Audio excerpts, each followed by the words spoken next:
Banner এবং হেডলাইনে আমি দিয়েছি যে পল কাপুর এবং আমাদের নেত্রী জননেত্রী শেখ হাসিনার বৈঠক বা ফোনালাপ হয়েছে কিনা একটা প্রশ্নবোধক চিহ্ন রেখেছি।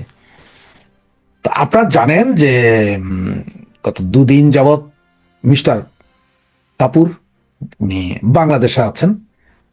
তো কাপুর বলতে আমরা বাংলাদেশে একটা জিনিস যে আগে দিতাম, কাপড়ে চোপড়ে দেওয়া হতো, বাংলাদেশে এখন পাওয়া যায় না কর্পূর, একরকম গন্ধ, পোকামাকড় থাকে না। এবারটা ওই রকমই একটা জিনিস। কাপুর, কাপুর না কর্পূর আল্লাহ জানা। তো পল কাপুর সাহেব আসলেন, আইসা বিএনপির মন্ত্রীদের সাথে বসলেন, পররাষ্ট্রমন্ত্রীর সাথে বসলেন, এরপরে জামাত নেতাদের সাথে বসলেন। কিন্তু দুর্ভাগ্যজনক একটা ঘটনা কি জানেন, সবাই বলেছিল যে এই যে আমাদের ন্যাশনাল কন্ডম পার্টি যেটা আছে সেটার সাথে বসবেন, কিন্তু সেটার সাথে শেষ মুহূর্তে যে এম্বাসি বাতিল করে দিল।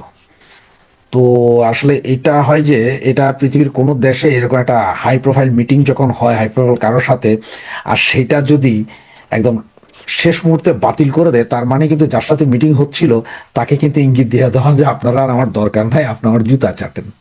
তো এনসিপির অবস্থা এবং আর বাতিল করে দিল। আবার এটা দ্বিতীয় একটা কারণ হইতে পারে, সেটা হচ্ছে যে হয়তো ওরা চিন্তা করছে, কারণ আইসা পল কাপুর তো শেয়ানা মালতো, ও আইসা হয়তো চিন্তা করছে যে এই পোকামাকড়, ওই যে বলছেন যে কর্পূরে পোকামাকড়ের সাথে কথা কয়ে গেলাম, এটা তো জামাতের বাচ্চা, এর সাথে কথা কয়ে লাভ নেই, ওর আব্বার সাথে কথা কয়ে চললো, কি কথা কম, এটাও হইতে পারে। এদিকে পররাষ্ট্রমন্ত্রী সাহেব যে কথা বইলা বসে, খলিল ভাই আর কি, খলিল ভাই তো সরাসরি বললেন, এটা আপনারা সবাই জানেন যে চুক্তি বিএনপি এবং জামাত দুই দলই রাজি ছিল, ওদের সাথে কথা বলেই হয়েছে। এখন যদিও বা বিএনপি আমতা আমতা করতে, জামাত করতেছে যেটা যেটা মানা যায় সেটা সেটা মানবো, যেগুলো মানা যায় না সেগুলো মানবো না। এগুলো হচ্ছে কথার কথা ভাই।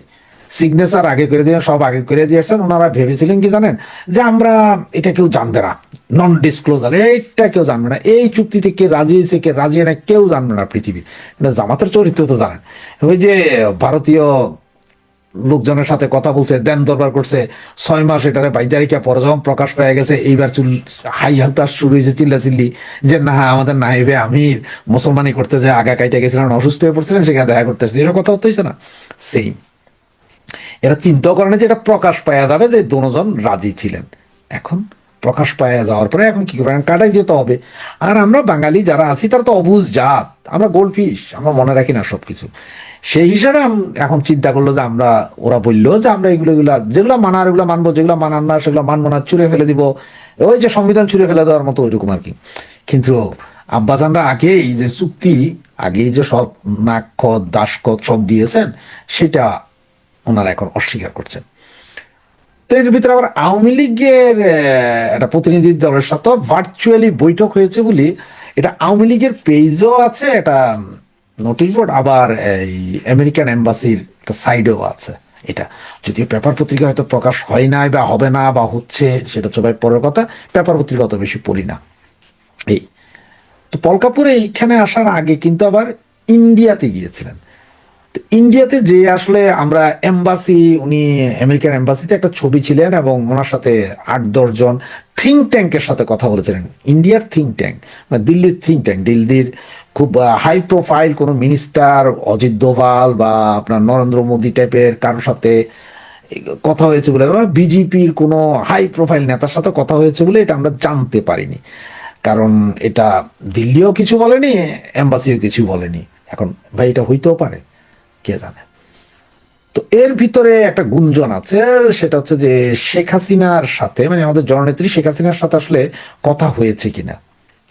দেখ, কথা হতেও পারে আবার না হতেও পারে, সবকিছু নির্ভর করছে নেত্রী কি বলেন, আমেরিকার এম্বাসি কি বলেন। তার কারণ হচ্ছে যে এই জিও পলিটিক্সে এবং আন্তর্জাতিক রাজনীতিতে এটাতে এমন একটা জিনিস, কে কখন কার সাথে কোথায় কথা বলবে কেউই জানে না, যতক্ষণ না আপনি না জানান, মানে যারা কথা বলেছে তারা না জানান।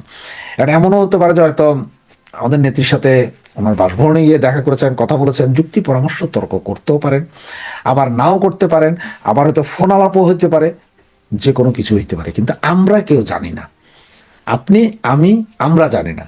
এটা একমাত্র জানেন হয়তো নেত্রী জানেন, পল কাপুর জানেন, ইন্ডিয়ান গভর্নমেন্টের লোকজন জানেন, এরা জানেন, এরা ছাড়া আর কেউই জানেন না আসলে কথা হয়েছে কি হয় নাই। তো কারণ হচ্ছে যে এখন আপনারা তো বলতে পারেন যে ভাই তাইলে কথা হয়েছে কি হয় না এটা কেউ জানে না, তাইলে আপনি লিখলেন কেন? হ্যাঁ, আমি এই জন্য প্রশ্নবোধক দিয়েছি। ওই যে দেখেন, এটা জানবো কিভাবে? জাস্ট একটু আপনার 3-4-5 দিন আগের একটু কথা বাংলাদেশ ঘুরে যান। খলিল সাহেব যদি না বলতেন যে বিএনপি এবং জামাতের সম্মতিতেই 9 তারিখের চুক্তি হয়েছে, তাহলে আপনি আমি আমাদের কারো পক্ষে জানা সম্ভবিত যে চুক্তি হয়েছিল এরা দুই গ্রুপ জানতো, বা এর আগে যে চুক্তিগুলো হয়েছে নন ডিসক্লোজাল, ওগুলো যদি আজকে যদি প্রকাশ তো পায় না, এখনো কি কি ওখানে আইন আছে, ল আছে, এগুলো তো আমরা জানি না, কারণ এটা প্রকাশই হয় না, আমরা জানবো কিভাবে? এইটা প্রকাশ হয়ে গেছে, আমরা জানছি। তার কারণ হচ্ছে যে এখানে আরো 2টা চুক্তি হওয়ার কথা, ইসরায়েলের আরো 2টা চুক্তি, সামরিক চুক্তি হওয়ার কথা, যে 2টা চুক্তি আমাদের নেত্রীর সাথে করার চিন্তা করেছিল বা প্রচুর প্রেশার ছিল, হয় নাই। তবে এইখানে পলকাপুর একটা কথা দুই দলকে বুঝাই দিয়ে গেছে, মানে আপনার জামাত এবং বিএনপিকে, যে আওয়ামী লীগকে রাজনীতি করার সুযোগে দিতে হবে বা ব্যবস্থা করতে হবে। আর সেটা কিভাবে ব্যবস্থা করবে বা কিভাবে আসবে, সেটা এই দলগুলোরই বলতে হবে, বিএনপি বা জামাতকেই বলতে হবে কিভাবে। তার কারণ হচ্ছে যে এই দুটা দলই তো রাজি ছিল যে আওয়ামী লীগকে ব্যান করে দেবে, কারণ আওয়ামী লীগ যদি থাকতো মাঠে তাহলে তো নির্বাচন করে আসাটা খুবই কষ্টকর হতো। তো কষ্টকরটা যাতে না হয় সেই জন্য ব্যান করা হয়েছে। আর এখন বাকি যেসব মামলা, মিথ্যা মামলা বা ওই মামলা সেই মামলা, এগুলো হয়তো এখন কিছু কিছু মামলা উঠবে, একদম যে না উঠবে তারা, কিছু কিছু মামলা 2-4টা, মানে এটা হচ্ছে যে লাখে 2টা বা 3টা মামলা উঠতে পারে, এই অবস্থা। আপনার শতে নিয়েন না, এটা লাখে 2-একটা হতে উঠতে পারে, 2-একটা হতে নেগোসিয়েট হতে পারে, এইটা কিন্তু পুরোপুরি না। তবে নেত্রী আসলে সেটার সিস্টেম আলাদা হবে। আর 26শে মার্চ যেহেতু মহান স্বাধীনতা দিবস, সেই দিবসের সময় নেত্রী বলেছেন সর্বশক্তি প্রয়োগ করতে, ফুল দেওয়ার জন্য। এই সেই 7ই মার্চের ভাষণ আসলে আমরা প্রত্যেকে প্রত্যেক জায়গায় চালাতে পারবো কিনা সেটা যেমন চিন্তার বিষয় এখন। তবে একেবারে যদি নাও পারি তাহলে অন্তত ঘরে ঘরে চালাই না আমরা, ঘরে ঘরেও যদি টিভিতে, ইউটিউবে বা মোবাইলে চালায় তাও তো হবে। কারণ আমার ঘরে যখন আমি চালাবো, সাউন্ড করে চালাবো, এটা আশপাশে আর 2-4টা ঘরে শুনবে, সেটার হলেও চালাই। একটা সময় আমরা করতাম কি জানেন, পুরো এলাকায় বিএনপির রমরমাকার অবস্থা, কোনো প্রোগ্রাম করতে পারতাম না, হয়তো কোনো একটা মাঝখানে কোনো একটা বিল্ডিং এ যায় চালাইয়া দিয়া ব্যাপক আওয়াজে চালাইতাম, চালাইলেও এটা সারা জায়গায় ঘুরতো। বিএনপি তো আধা ঘন্টা পর এসে মাইক টাইক ভাঙচুর করে দিত, তাতে কি সারাদিনের জন্য মাইক নিয়ে আমরা তো আধা ঘন্টা চালাইতে পারছি। এইভাবেও রাজনীতি হয়েছিল, এবারও হয়তো হবে ওইরকম। তো এই হচ্ছে যে কাহিনী। আসলে যেহেতু ওই যে বললাম যে 2 দলের সাথে না 3 দলের সাথেই কথা হয়েছে, কিন্তু এনসিপির সাথে কথা হয়নি, তাদেরকে বাতিল ঘোষণা করা হয়েছে। সুতরাং দেখা যাক আগামী 12 তারিখের পরে, মানে প্রথম অধিবেশনটার পরে আসলে কি কি আসে সেটা আমরা বুঝতে পারবো। তো এ পর্যন্ত আমি বিদায় নিলাম। জয় বাংলা, জয় বঙ্গবন্ধু।